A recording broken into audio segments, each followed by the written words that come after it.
बात कर रहे हैं सर, इस संबंध में बात कर रहे किस हैं। बाप से बात कर रहे हो क्या? अभी आ रहे हैं सर। तुम्हारे बाप से बात कर रहे हो क्या? इस सरकार पर भरोसा नहीं है मेरे को कि ये सरकार सुरेश ढाका को पकड़ेगी। बहुत दिनों बाद ही गांधी के रास्ते पर आई है। वहाँ अनशन बैठते हैं और जब ईडी सीबीआई दिल्ली में पकड़ती है तो राहुल गांधी के लिए सड़कों पर विलाप करते हैं, हिंसा करते हैं। पायलट साहब जब उप मुख्यमंत्री थे, पीसीसी चीफ थे, तो वे भ्रष्टाचार क्यों नहीं उजागर किया? वो किस बात के लिए चिल्ला रहे?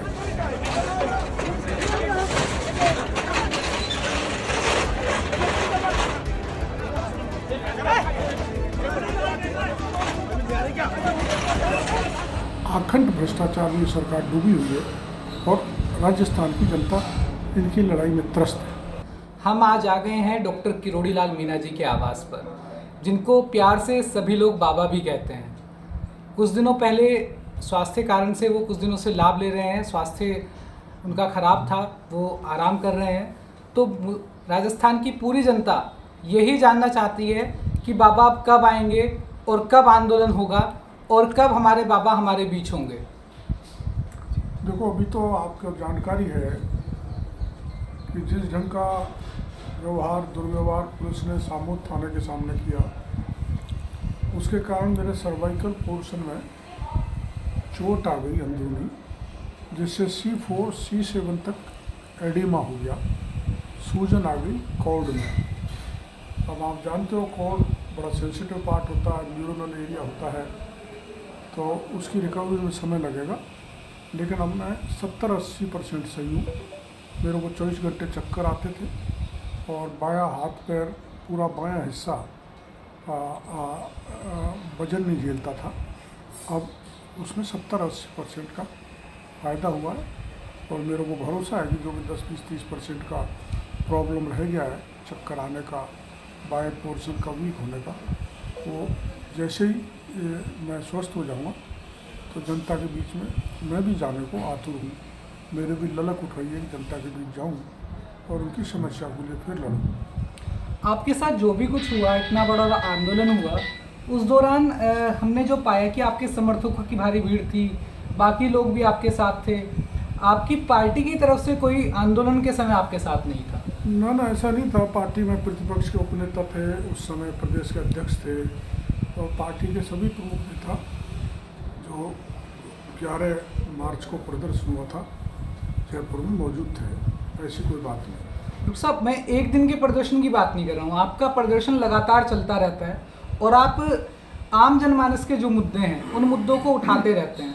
तो उन मुद्दों में पार्टी के अन्य नेता उस तरह से आक्रामक नहीं दिखते जितनी आक्रामकता आप दिखाते हैं। देखो, जैसे हमारी पार्टी एक बहुत बड़ा परिवार है और वो जगह जगह पर आंदोलन चलाना चाहती है, चलाती रहती है। तो रीट के पेपर में हम एक थे, शंभू पुजारी के मामले में हम एक थे, आमागढ़ के मामले में एक थे। कोई ऐसा अर्जेंट इशू आ जाता है तो उसको अपन अपने हिसाब से उठाकर सरकार पे दबाव बनाते हैं और जनता को राहत प्रदान करने का काम पूरी पार्टी मिलकर करती है। आप दिल्ली में थे, बड़ा सियासी जो है फेरबदल राजस्थान में हुआ है। राजेंद्र राठौड़ जी को प्रमोशन मिला है, सतीश पुनिया जी का डिमोशन हुआ है, सीपी जोशी जी को प्रदेश अध्यक्ष बना दिया गया है। इस पूरे घटनाक्रम को आप किस तरह देखते हैं? ना, प्रमोशन डिमोशन वाली जैसी कोई बात नहीं है। सेंट्रल लीडरशिप जिसको समझती है उसको जिम्मेदारी दे देती है और बड़ी जिम्मेदारी से जिसको भी जिम्मेदारी मिलती है वो उसका निर्वहन तत्परता से करते हैं, जनता के हित में करते हैं, पार्टी के हित में करते रहते हैं। अब सीपी जोशी को प्रदेश अध्यक्ष बना दिया तो वो राज्य में घूम रहे हैं और जनता की समस्या को उठा रहे हैं। इसी प्रकार से राजेंद्र राठौड़, आप जानते हो, शुरू से बहुत सक्रिय है। उनका विधानसभा में और अपने जनता के बीच में सक्रिय रहने की आदत है। उस हिसाब से वो भी तेज़ी से जनता के मुद्दों पर राजस्थान में उठा रहे हैं। कहीं ना कहीं ये कहा जा सकता है कि भारतीय जनता पार्टी भी जातिगत राजनीति को साधने के लिए सब फेरबदल कर रही है। एक तरफ ब्राह्मण, गुर्जर, जाट सभी। न, देखो, ऐसा है, हमारे यहाँ जाति को कोई स्थान नहीं है। आप देखते हैं प्रधानमंत्री जी जातिवाद के भयंकर खिलाफ हैं।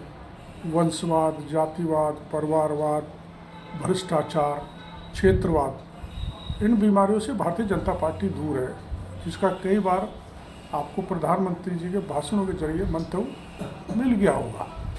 तो जाति के अनुसार नहीं, योग्यता के अनुसार सीपी जोशी प्रदेश के अध्यक्ष बने और योग्यता के अनुसार ही राजेंद्र राठौर प्रतिपक्ष के नेता बने। पेपर लीक बहुत बड़ा मुद्दा था, जिसको पूरे राजस्थान में आपने एक इस तरह से उठाया कि पूरे लोग जाग गए, राजस्थान की सरकार को भी सामने आना पड़ा और पूरे देश भर में वो मुद्दा गरमाया। उसके 2 आरोपी सारण और शेरसिंह मीना भी गिरफ्त में है पुलिस की, जबकि ढाका अभी भी गिरफ्तार नहीं हुआ। देखो, सारण शेरसिंह मीना तो प्यादे हैं, असली मगरमच्छ सुरेश ढाका है। और जिस दिन सुरेश ढाका जयपुर में था, उस दिन मैं पत्रकार वार्ता करते हुए मीडिया में सरेआम कहा था कि पुलिस को उसे तुरंत गिरफ्तार करना चाहिए, लेकिन पुलिस ने गिरफ्तार नहीं किया और उसको जाने का मौका दिया। और इस सरकार पर भरोसा नहीं है मेरे को कि ये सरकार सुरेश ढाका को पकड़ेगी। सुरेश ढाका अगर पकड़ा जाता है तो सत्ताधारी दल के कई विधायक और मंत्रियों का हाथ निकलेगा, इसलिए सुरेश ढाका सुरक्षित रहेगा। जैसे रीट पेपर में जो बड़े मगरमच्छ हैं उनको बचा दिया, छोटी छोटी मछली पकड़ के इतिश्री कर दी। और जब राजस्थान का मुखिया ये कह दे कि रीट पेपर हो या दूसरा पेपर लीक हो, उसमें मेरा राज्य का कोई अधिकारी, कोई नेता शामिल नहीं है, तो राज्य की एजेंसी पुलिस हो चाहे एसओजी हो, वो निष्पक्षता से जांच नहीं कर सकती। उनका दबाव है राजनीतिक। इसलिए केवल आईवास करने के लिए, लोगों की आंखों में धूल झोंकने की दृष्टि से राजस्थान सरकार और उसकी पुलिस काम कर रही है। असली सरगनाओं को नहीं पकड़ा और शायद पकड़ेगी भी नहीं। इसलिए हम सीबीआई की मांग करते हैं, जिसको मुख्यमंत्री गहलोत सुनना नहीं चाहते। कल एक बड़ा घटनाक्रम हुआ। कल सचिन पायलट ने एक पीसी की जयपुर में, और उस पीसी में जो है उन्होंने अशोक गहलोत जी के ने जो वादे किए थे कि भ्रष्टाचार के खिलाफ हम आवाज़ उठाएंगे, कार्यवाही करेंगे। वसुंधरा जी के टाइम में उन्होंने बताया कि भ्रष्टाचार हुआ था, उस पर हम लोगों को एक्शन लेना है। तो उन्होंने सचिन पायलट ने आरोप लगाया कि मैं पिछले 1 साल से लगातार चिट्ठियां भी लिख रहा हूं और कोई आरोप नहीं हो पा रहा है। इस घटनाक्रम को आप कांग्रेस के किस तरह देखेंगे? देखो, ऐसा है, मैं पिछले 4 साल से भ्रष्टाचार के प्रकरण उजागर करता जा रहा हूँ, जिसमें रीट का भ्रष्टाचार, जिसमें आरएस का भ्रष्टाचार, जिसमें सेकंड ग्रेड टीचर का भ्रष्टाचार, जिसमें जेईएन भर्ती का भ्रष्टाचार। और राजस्थान में ऐसा भ्रष्टाचार कभी नहीं हुआ जो गहलोत साहब के 3रे कार्यकाल में हुआ है। चप्पे चप्पे पर भ्रष्टाचार, थाना लूटने में लगा है, बिजली के अधिकारी लूट रहे हैं, पानी के अधिकारी लूट रहे हैं, कलेक्टर, एसपी, कई एसपी और कलेक्टर आईएएस अफसर हमारे ट्रैप हुए हैं। तो पहले पायलट साहब और गहलोत साहब ये सुनिश्चित करें कि हमारे राज्य में जो भ्रष्टाचार का गंदा नाला बहा है उसको कैसे साफ करें, फिर बाद की बात करें। क्योंकि किसी से पूछ सकते हो आप राजस्थान में जाकर, ऐसा भ्रष्टाचार का तांडव राजस्थान की धरती पर कभी नहीं मचा जो राजस्थान गहलोत के 3रे शासनकाल में हुआ। सचिन पायलट अपनी ही सरकार से ये मांग कर रहे हैं कि भ्रष्टाचार पर एक्शन होना चाहिए, और 1 दिन के अनशन पर वो कल बैठेंगे। इस पर आप क्या कहेंगे? अच्छा, कांग्रेस बहुत दिनों बाद ही गांधी के रास्ते पर आई है। वहाँ अनशन बैठते हैं, और जब ईडी सीबीआई दिल्ली में पकड़ती है तो राहुल गांधी के लिए सड़कों पर विलाप करते हैं, हिंसा करते हैं। देखो, वो उनका काम है, करने दो। वो कांग्रेस की राजनीति में उसमें नहीं पढ़ना चाहता। लेकिन पायलट साहब जब उप मुख्यमंत्री थे, पीसीसी चीफ थे, तो वे भ्रष्टाचार क्यों नहीं उजागर किया? वो किस बात के लिए चिल्ला रहे? सर्वविदित है कि इनका आपस का झगड़ा है, और उनका झगड़ा वो उनके हिसाब से वो निपटे, चाहे उनकी लीडरशिप निपटे।